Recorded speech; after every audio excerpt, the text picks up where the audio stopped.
Hey, good afternoon, everyone. It's Terry Gardner from CJL coming to you today, Tuesday, the 15th of December. Coming to you from this beautiful South Shore of Long Island again. I got a lot of comments from my last video, so I figured I'd better return to the great outdoors. I seem to get more questions and comments about where I am and what's going on behind me than I do about my market commentary. But nonetheless, I'll discuss the backdrop here in a second. But first off, we want to cover three topics today. First off, we want to review some of the themes that we've highlighted this year, particularly during the pandemic, to see how they've played out and to see if there's some lessons learned that we could take forward into 2021. Secondly, we want to take a look at today's market and look at the risk reward to the market. And then thirdly, let's provide some perspective and some context as we head into the new calendar year 2021. So first off, where we are. Our last video we produced from the north side of the Great South Bay. This is the Great South Bay behind me. We're actually closer to the south side of the bay. Over my left shoulder, you could probably see the Fire Island Lighthouse. Right behind me to the right is an island called Sexton Island. I talked a little bit last video about the oyster and the clam populations returning to the Great South Bay and how good that was for the ecology of the area and for the economy, frankly. I've got a couple of friends who've got farms on the other side of that island. They may actually be out there today. They've got to submerge all of their cages, their oyster cages, before the ice comes in to the Great South Bay, protect them from the winter storms. Nonetheless, Matt Welling and Kerry Winter and Emmett O'Hara might be over there right now. But someone asked me in one of the questions and comments that came in about the clam population in the bay, and there's going to be a whole new clam operation set up on the north side of the bay. And someone said, well, what the heck does that have to do with the stock market? So I've drawn a parallel. I've actually drawn a parallel to the money management business. So first off, when you think about clams and the clamming industry, the large operators dredge the bottom of the ocean, not necessarily the bay anymore, for sea clams. And that's what you find in your Campbell's New England clam chowder. And they basically scoop up everything along the bottom and process it. And then there are the somewhat semi-commercial or individual clammers who use large rakes and tongs to scoop up dozens of clams at a time. They're still somewhat out on this bay and in other areas of Long Island. And they try to generate bushels of clams at a time for sale at wholesale or even at retail. And then thirdly, there's the occasional and more discriminating clammer who might wade into these waters and use their feet or a small basket rake to scoop up individual clams and choose them carefully and put them into their bushel. That's like the money management business, with the large operators scooping up everything, the whole market. That second group scooping up large sectors or packages of stocks. And then there's the CJ Lawrences, shameless plug, but got to feed the family, right? So we scoop up individual clams, individual stocks, and we analyze them and we inspect them before we put them into your portfolio, into that bushel. So there's the analogy between the clamming industry and the money management industry. So let's get to the market commentary quickly, right? So we had a couple of videos that we should take a look back at this year. And by the way, my videos focus mostly on the U.S. stock market. You should take a look at my colleagues' videos. Bernhard Kupp talks a lot about the macro economy, global macro. He takes that perspective in his videos. Dave Gallagher, my other colleague, takes more of a financial planning and portfolio construction approach. Both worthwhile for you to take a look at their videos as well. If you remember back in March, we talked about looking across the valley. The pandemic was hitting, and our suggestion was, hey, this is going to be a one-time event. It's going to be really painful, but you got to look forward if you're going to invest into this market. It's very difficult to get in and out of the market, and that holds true today. So that theme played out well. We followed that with a whatever it takes video, talking about can we get the monetary authorities and the fiscal authorities to act in concert to flood the market with liquidity, to keep markets functioning well, and to protect and help consumers through the pandemic. And we got that at the time, so that was helpful. Then we followed up with a down 25 analysis. I don't know if you remember that, but we talked about when the market is down 25%, if we look back historically at the times when that had happened previously, the market tends to have a good run in the 12 months following. And sure enough, if you had bought this market back in March, it was down 25%, and it was down 33, so you had a little bit further to go. But if you bought down 25, you're up 50 today. So that turned out to be fairly prescient. And then we talked about the tilted V recovery. We knew that this market was going to drop like a stone, and the economy would as well, and the recovery would be somewhat gradual, forming somewhat of a tilted V, but that the slope would be gradual and up, and we wanted to invest ahead of that upward sloping side of the tilted V. More recently, we talked about normalized earnings. Again, earnings were compressed this year, sales and earnings, because of the pandemic, but the market started to look through that and started to say, okay, what would earnings be if we didn't have the pandemic? And the long-term, at least for the last 20 years, S&P 500 compounded annual return on S&P earnings is about 11%.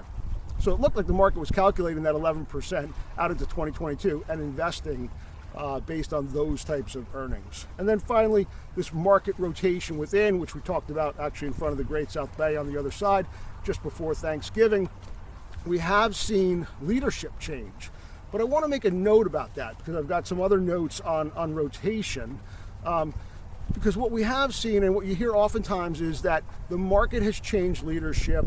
There's a new sheriff in town, and that tech stocks, which led this recovery and have led the market over there, they're still the best performing stock sector for the year, have given up that leadership position. And it's true and it's not true. It's true in that more recently it has, but something's interesting, at least to me, is that technology, consumer discretionary communication services, the big kind of tech and social media names and Amazon and others, lead the market for the year. They're the number 1, 2, and 3 sectors on a year-to-date basis still. Other industries more recently have shown leadership, industrials, financials, even energy. But what's interesting to me when that happened was that as those sectors took the leadership role, those leading tech stocks that had been leading for most of the year didn't fall to the bottom. They fell to the middle of the pack, but they've never been at the bottom of the pack, either on a year-to-date, a 6-month, a 3-month, or on a 1-month basis. So while they've not always been the top performing sector, they've never been the worst performing sector. I thought that was noteworthy. And then following on that, this rotation that we've talked about inside the market, when you think about how things proceeded over the year, remember we had the stay-at-home stocks rally and carry the market for a period of time. And then as it looked like we were getting towards the bottom, we had the rally in the oversold stocks, like restaurants and hotels, airlines, cruise lines. They bounced and had a big move. More recently, we've had the cyclical rally as investors got more comfortable with the prospects for the economy in 2021 and 2022. We've had companies and industries that typically follow the pattern of the U.S. economy do particularly well. So we've had them kind of provide some leadership over the last several weeks. And then more recently, we've seen real strong demand for IPOs. And I think that's important because what it shows, in my view, is that investors are still looking for growth. They're looking for excess growth in the markets. When you look at the names that came public, they're really fast growers, whether it be DoorDash or Airbnb, Uber, Snowflake, Palantir. These are all names that have shown rapid growth in sales, although they haven't shown it necessarily in earnings. And we're going to turn to that in a second. So finally, risk reward for the market and some expectations as we go into 2021. The risks are what they were kind of going into last year. The potential for higher interest rates, I'm not sure I see it. I do see the 10-year continuing to bump up against 90 basis points, 1%. Just can't seem to work its way through. Higher inflation, we're seeing it in pockets of the economy, so that's something we'll watch. Too weak of a U.S. dollar. Sometimes the U.S. dollar being weak is helpful for our exports, but it also, creates inflationary challenges for us as well, so we'll watch that.